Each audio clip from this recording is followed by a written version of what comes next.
Hi எல்லாருக்கும் வணக்கம். நான் உங்கள் சங்கர் விஜய் பேசுகிறேன். என் கலக்கல் சினிமா. இப்போ நம்ம பார்க்க போகிற படம் என்னென்னா ஜெய், பிரணீதா, காளி வெங்கட் மற்றும் பலர் நடிப்பில் வெளிவந்திருக்கும் படம்.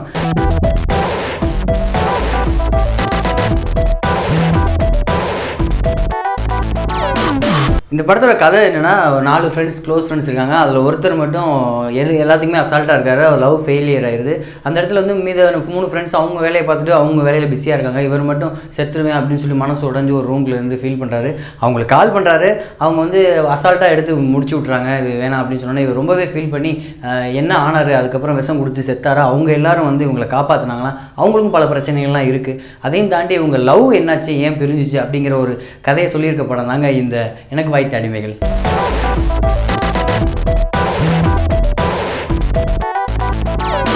இந்த படத்தில் ஜெய் அவர் எப்பவும் போல் sense of humour, then romance அதெல்லாம் கொஞ்சம் கலந்து, அது அப்பாவியான கேரக்டர், அந்த சில விஷயங்கள் எல்லாமே சூப்பராக பண்ணியிருக்காரு. ஃபைட் சீனில் செம்மையாக மிரட்டியிருக்காருன்னு கூட சொல்லலாம்.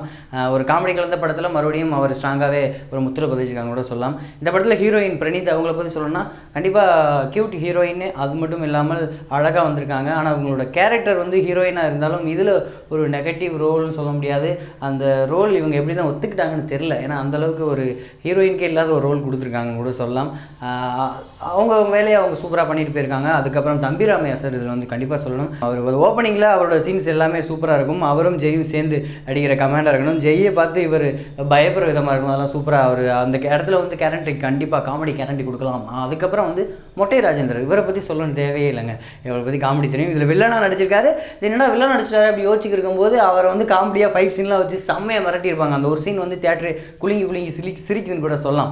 அதுக்கப்புறம் வந்து இவரை பற்றி சொல்லணுங்க, காளி வெங்கட். ஏன்னா அவர் வந்து ஒரு பர்ஃபெக்டான ஒரு ஆக்டரும் கூட, அதையும் தாண்டி ஒரு காமெடி ஆக்டர். இது ரெண்டுமே கலந்து இதில் பண்ணியிருக்காருன்னு கூட சொல்லலாம். ஒரு ஆட்டோ டிரைவராக வந்து படம் ஃபுல்லாக வந்து நல்லா ரெஜிஸ்டர் ஆகிருக்காரு. உண்மையிலே நல்லா யூஸ் பண்ணியிருக்காங்க இந்த படத்தில். அதுக்கப்புறம் அவரோட சேர்ந்து ஃப்ரெண்ட்ஸ் லிஸ்ட்டாக கருணாகரன், அவரும் வந்து அவரோட கேரக்டரை சூப்பராக பண்ணியிருக்காருன்னு கூட சொல்லலாம். அதுக்கப்புறம் வந்து நவீன் ஒருத்தர் நினைக்கிறேன், அவர் புதுசாக நடிச்சிட்டு ஒரு குண்டா நடிச்சிருப்பார். அவர் உண்மையிலேயே சூப்பராக நடிச்சிருப்பார். அவர் காமெடி ஆக்டர் அப்படின்னு தான் நினைக்கிறதுன்னு பார்த்தா பெர்ஃபார்மர் நிறைய விஷயங்கள் நல்லா பண்ணியிருப்பார். மொத்தத்தில் எல்லாமே மியூசிக் சூப்பர்.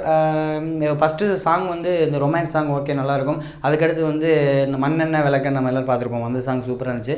அதுக்கப்புறம் ரெக்கார்டிங் ஓகே கேட்குற அளவுக்குலாம் இருந்துச்சு. சரி ஓகே, டெக்னிக்கல் எல்லாமே கேமரா எல்லாமே ஓகே சூப்பர், ஒரு டைம் வாட்ச் பண்ணலாம். அதுக்கப்புறம் டேரக்டரை பற்றி சொல்லணும். ஏன்னா இந்த படம் வந்து அந்த 4 பேர் வச்சு ஒருத்தரை வச்சு எடுத்த ஒரு கான்செப்ட். இவருக்கான பிரச்சனையே இவங்களெல்லாம் தொந்தரவு பண்ணி இந்த ஃப்ரெண்ட்ஸில் இப்படி மாட்டிக்கிட்டாங்கன்னு சொல்கிற ஒரு பாயிண்ட்டு, அது ஓகே. ஃபஸ்ட்டு பாசிட்டிவ் பார்த்தலாம். பாசிட்டிவ்னா இந்த கதையை வந்து காமெடி கலந்து சொன்ன விஷயம். ஏன்னா இவ்வளோ காமெடி ஆக்டரை யூஸ் பண்ணி அவர் பண்ணியிருக்காரு.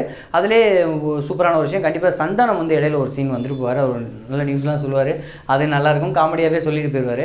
அதெல்லாம் யூஸ் பண்ண விதங்கள்லாம் ஓகே. இந்த படத்தில் சென்ஸ் ஆஃப் ஹியூமர் ஓகே, அதனால ஓகே உட்காந்து பார்க்கலாம். அதையும் தாண்டினா வல்கரான சென்ஸ் ஆஃப் ஹியூமர் இது கொஞ்சம் ஜாஸ்தியாகவே இருக்குன்னு கூட சொல்லலாம். ஏன்னா பொண்ணுங்களை வந்து இந்த ஹீரோயினை வந்து அப்படியே கெட்ட ஹீரோயினாக கெட்ட ஒரு கேரக்டராக காமிச்சதுன்னா இவரை தான் சொல்லணும். இந்த பொண்ணுங்க இந்த மாதிரி இருக்காங்க, அது பக்கம் இருந்தாலும் எல்லா பொண்ணுங்களும் இப்படி இருப்பாங்களான்னு தோண வைக்கிறதுன்னு கூட சொல்லலாம்.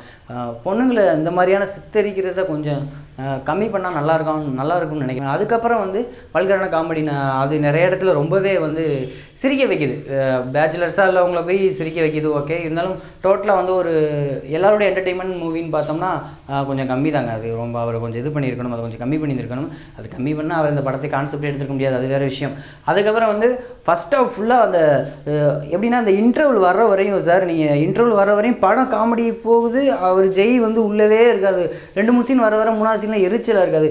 அவர் இது குடிக்கிறாரு, ட்ரிங்க்ஸ் சாப்பிட்றாரு, அதில் ஓவராக ட்ரிங்க்ஸ் காமிக்க வேறு செஞ்சுருங்க. அதில் வேறு விஷத்தை மிக்ஸ் பண்ணுறாரு. குடிப்பார், அவர் குடிக்க மாட்டான்னு கன்ஃபார்மாக தெரியும். அதுக்கு ஏன் அவ்வளோ சஸ்பென்ஸ், அதுக்கு வேறு வச்சு ஏதோ இழுத்துகிட்டே இருக்கீங்க. அது அவர் அந்த ரூம்குள்ளேயே வச்சு ஃபஸ்ட் ஆஃப் ஃபுல்லாக வச்சது வந்து அவர் ஹீரோவா அப்படின்னு யோசிக்க வைக்கிது. செகண்ட் ஹாஃபில் வந்து அவர் கொஞ்சம் தான் அவ்வளோதான் பண்ணியிருக்கீங்க. அதை லென்த்தாக காமிச்சது வந்து படம் ஃபஸ்ட் ஹாஃபே முடிஞ்சிடுச்சா அப்படின்னு ஒரு ஃபீல் வந்துருச்சு. செகண்ட் ஹாஃபில் லாஸ்ட்டில் அந்த காமெடி மொட்டராஜன் காமெடிலாம் ஓகே. மொத்தத்தில் அப்படி இப்படின்னு இந்த படத்தை பற்றி சொல்லணும்னா பேச்சுலர்ஸ் பசங்க போய்ட்டு சிரிச்சுட்டு வல்கரான காமெடி இருந்தாலும் சிரித்து பார்த்துட்டு வருவாங்க. அப்புறம் பொண்ணுங்களுக்கும் தனியாக போய் பார்த்தா சிரிச்சுட்டு வருவாங்க. ஃபேமிலியாக போய் ஒரு என்டர்டெயின்மெண்ட் பண்ணணும்னா அது கண்டிப்பாக இல்லை. தப்பாக நினச்சிக்கிறாங்க, இது இல்லை. அடுத்து நல்ல நல்ல படங்கள் நல்ல நல்ல கதைகளை வந்து சூஸ் பண்ணி நல்லா பண்ணுங்கள். அவ்வளோதான் இந்த படத்தில் சொல்ல வேண்டியது எதுவுமே இல்லை. One time watchable movie, bachelors மட்டும்.